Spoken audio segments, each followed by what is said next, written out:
గుడిలో భక్తుల తల మీద శటగోపం ఎందుకు పెడతారు? శటగోపం గుడిలోని దేవుడు లేదా దేవతా విగ్రహానికి ప్రతీక.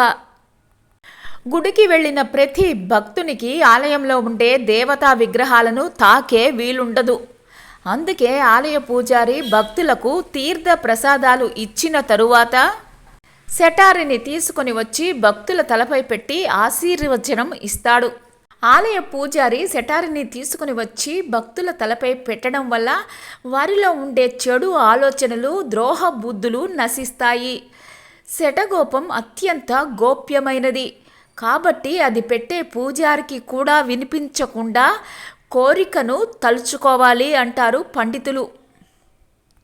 భక్తులు దేవాలయంలో దర్శనం అయ్యాక ప్రదక్షిణలు చేసి తీర్థం శటగోపం తీసుకుంటారు. శటగోపాన్ని పంచలోహాలైన వెండి, రాగి, కంచు మొదలైన వాటితోటి తయారు చేస్తారు. శటగోపం వలయాకారంలో ఉంటుంది. వాటి మీద భగవంతుని పాదాల గుర్తులు ఉంటాయి.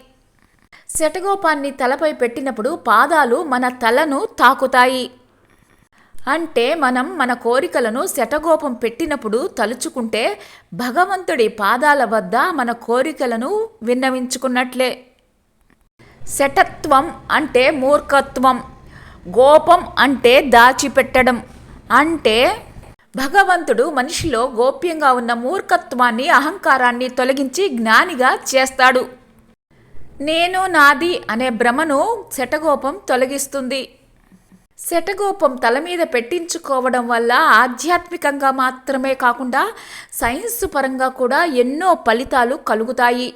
శటగోప్యమును తల మీద ఉంచినప్పుడు శరీరంలో ఉన్న విద్యుత్ దాని సహజత్వం ప్రకారం శరీరానికి లోహం తగిలినప్పుడు విద్యుత్ ఆవేశం జరుగుతుంది. మనలోని అధిక విద్యుత్ బయటికి వెళుతుంది.